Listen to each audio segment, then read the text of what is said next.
Hello, everyone. Welcome back to yet another political episode. So we are back again today, and we're specifically going to be talking about the state of Missouri. And Missouri is one of these states that have its down ballot races included in the presidential race. So we'll be talking about its governor race along with the said senator race, which I don't think really went so well for Republicans. I mean, Josh Hawley did not meet my expectations. I had Josh Hawley winning all but 4 counties, but what I did not have, Lucas Kuntz, his opponent, winning was definitely not Plate County. And apparently, this county will most likely is looking like it's making its way into the said Democrat camp, unless that 95% is going to be called. Let's go ahead and see on the AP if they called Plate County, Missouri. So Missouri Senate election, and then I know what Plate County has been called for. Sadly, it was called for Lucas Kuntz, the Democrat nominee, and of course, this county is a swing county. Let's take a look at Plate County, Missouri. Let's kind of take a look at that. Plate County, Missouri is, I would want to believe, a county of Democrat ancestry, obviously a huge ancestral Democrat county. But over the years, it's been increasingly very Republican here. But I guess in 2020, it was becoming more of a moderate county. I don't know how much it voted in terms for Donald Trump. Let's see here. It voted 51 to 48%, so it's definitely a swing county, a very compatible county. But I guess people are used to Donald Trump. But then again, the media, they go and they paint Josh Hawley as this far-right MAGA Republican. I mean, I'll give it to Josh Hawley. Josh Hawley is probably the only based member of the House of of the United States Senate here. Let's see if we have anything called with his politics positions. Of course, he opposes abortion, and he called for the appointment of constitutionalist pro-life judges to the Supreme Court. Christian nationalism, of course, they're going to call it. Hawley has advocated Christian nationalism. How about Christian pride? I mean, guys, let's be honest. If we're going to have Black pride, Hispanic pride, or celebrate Hispanic history, we should allow the Christians to celebrate their history and they celebrate their pride of being a Christian. So apparently, this is what Hawley said. So Hawley has advocated Christian nationalism, writing, "Some will say now that I am calling America a Christian nation. So I am. And some will say that I am advocating Christian nationalism. And so I do." And we absolutely think that this is a bad thing, that this is an ultra extremist. I mean, there's the world, the secular world will never call out African American groups like, even podcasters like Roland Martin. He's definitely a Black nationalist. Roland Martin's a Black nationalist. He says it right out. His idol is Electoral, who is the French revolutionary who led the Haitian Revolution. A very violent revolutionary guy. I don't like him. He is pretty violent. He also was leader of the War of the Knives in Haiti, which resulted to, I would say, is Haiti's most bloodiest war, hence the name War of the Knives. It was named after that because of the amount of bloodshed in Haiti. And here we have Roland Martin, Roly-Poly Martin, lifting Electoral up like he is an icon, and he is an icon. So, I mean, I'm not against that. I mean, should we hold Roland Martin accountable for that? No. I believe, you know what, Roland Martin, he can express his beliefs, and so should Josh Hawley. And if it sounds a little extreme, keep it to yourself. Keep it to yourself. I think, obviously, I'm saying this live on air. I'm not on air because this isn't live, but I'm saying this on this recording that, yeah, I don't like Electoral, but I'm not going to call Roland Martin an extremist. I think he's a black nationalist, but that doesn't mean he's an extremist. So there's a difference between patriotism. So Christian patriotism. I think we should allow people to be patriotic and prideful of who they identify as, even if they're Christian, even if they're white. That means you can celebrate your white pride. This is a free country. You can express yourself whatever you want to, and we shouldn't have to accuse the other of being hateful towards other people. So this whole the backlash that Wikipedia is saying, acting like it's a bad thing, it's just BS, because in this country, we have the right to be patriotic and prideful as long as we aren't hindering other people's pride and other people's identity. We allow people from Mexico to be proud of their Mexican heritage. We allow people like the Mexican people, the Mexican government, Mexican patriots in Mexico. We expect them to be loyal to Mexico. We expect Canadians in Canada to be loyal to Canada.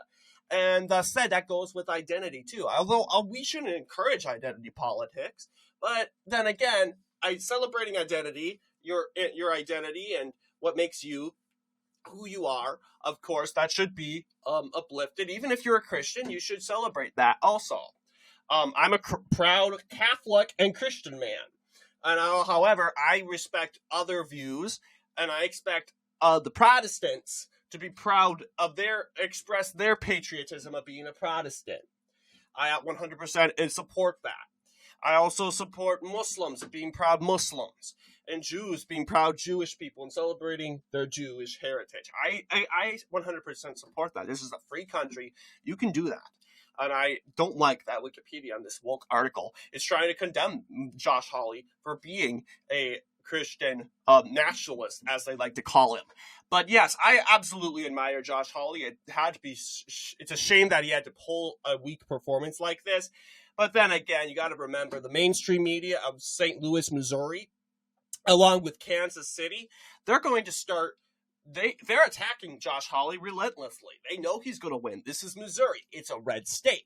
But then again, that local media will travel to the swing counties, and that included Platte County. There's also Clay County that almost went to Lucas Kuntz. I kind of want to look at Josh Hawley's electoral record. Obviously, he did very well in the 2016 election. That's because he wasn't a threat to the Democrat establishment. He was in the state government, right? But now that he's in the federal government, 2018, he's suddenly struggling. It appears that the liberals are not going to let him win. You'll see he lost Clay County to the incumbent Claire McCaskill, and we came to the assumption that, you know why? Josh Hawley only won 51.4%. I can tell you why. Because then again, we should remind ourselves, McCaskill, very popular U.S. Senator in Missouri. Very popular, influential, 54% in her 2012 bid. Of course, she held on in 2006. A good performance for her. But then again, when Missouri got more conservative, out goes Claire McCaskill, and in goes Josh Hawley. And obviously, apparently, I thought Josh Hawley would sweep into victory, but that was obviously not the case. Apparently, the liberals loaded up Lucas Kuntz with ammunition, and I think part of the reason was that abortion ballot measure that was also on the ballot, which we will be reviewing in a little bit. When we hit the ballot measures, you'll see, yes, great turnout.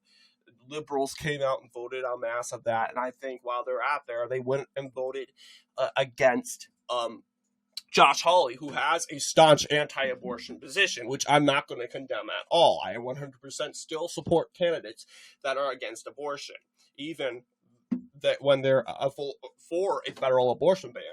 Although I will say that supporting a federal abortion ban should be advocated, but we need to focus on how we can save the woman's life first.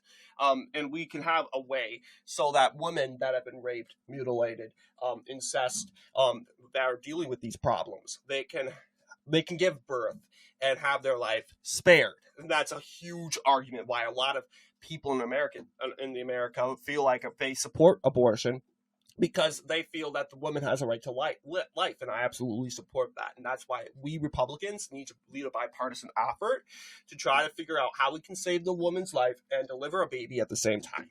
And I think it's 100% possible. We have advanced medical science, and if we can create flying cars, we can definitely figure out a way to save the life. But the question is, will the Democrats cooperate? That's the real question. I think that's really pondering in our heads. So in the governor's race, you'll see Mike Kehoe has won 59.1%, way better than Josh Hawley's 55.6%. Then again, he is not in that federal government, so the Missouri mainstream media won't be attacking him.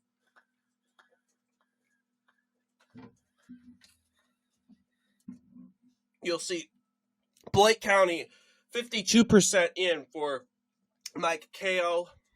Clay County, 53%. These are the two most compatible counties right by Jackson County, a Democrat stronghold. And you'll also see St. Charles County is a Republican stronghold, although you'll see it did vote in favor of that abortion measure. But then again, a lot of Republican counties do support abortion. A lot of Republicans do support abortion, unfortunately.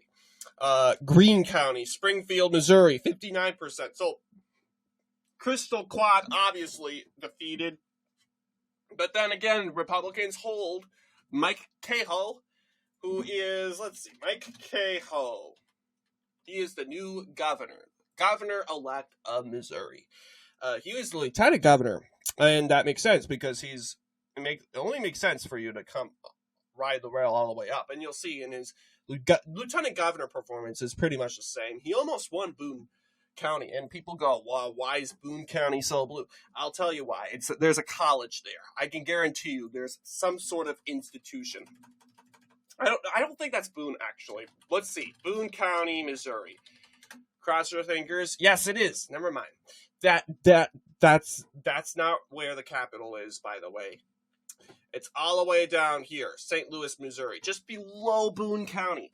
But politics, yes, you'll see as a county anchored by a college town, has a huge, of course, tendency to go left. So it's the location of the University of Missouri. So that's why Boone County, despite being very rural, as you can see, has a university. I think that's where Columbia. University. Right here, University of Missouri. Yeah, that's the specific reason why it's so liberal there. Not the capital. Capital's not in Boone County. Sorry for people. I thought that for a long time, but yeah, that's where Columbia is. But Cole County, that's where the capital is. 71%. Jefferson City, Missouri is a very Republican city. But that does make sense there. Let's go all the way down and see if there's other races. You better believe there are other races. You got the lieutenant governor's race. The new lieutenant governor will be David Wessinger, who has won 57.4% of the popular vote. You'll see same results as the governor's race. Clay County going for Wessinger along with Cass. This is Clay County, Plate County. Going for both Wessinger. Clay, 51%, same results in Plate County. So, interestingly enough, nothing really to go over that. His opponent was Richard Brown, who won 38.5%. You'll see same results here. Cole County didn't vote as aggressively for Kehoe aggressively as for Wessinger compared to Kehoe. You'll see it's a 66%. Yes. 57%. Yeah, you'll see big turnout. Yeah, we could possibly carry Boone, but Boone has this college county. It's winnable. Boone County is winnable. It's trending more to the right every election year. It really does depend. Then again, it's not. It's populated by college students. That's the concern there. And seeing that college students are coming more to the center lately, these college counties, they're being put into play, believe it or not. But yeah, this is the lieutenant governor's result. The state secretary of state, specifically focusing on the state's elections, you'll see that Denny Hoskins are you incumbent? I do not think he is incumbent. Okay, I don't think he's incumbent. But yes, you'll see Hoskins wins the election. You'll see same results. You always have to look at Plate and Clay. They're the two most compatible.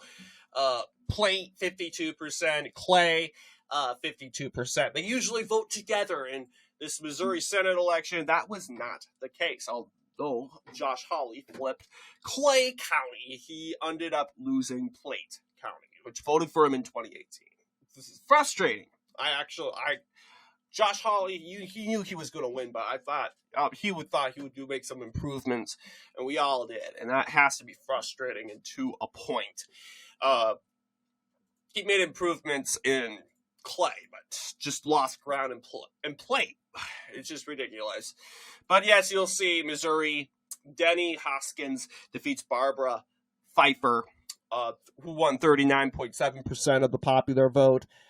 Same old results here. That is results. State treasurer.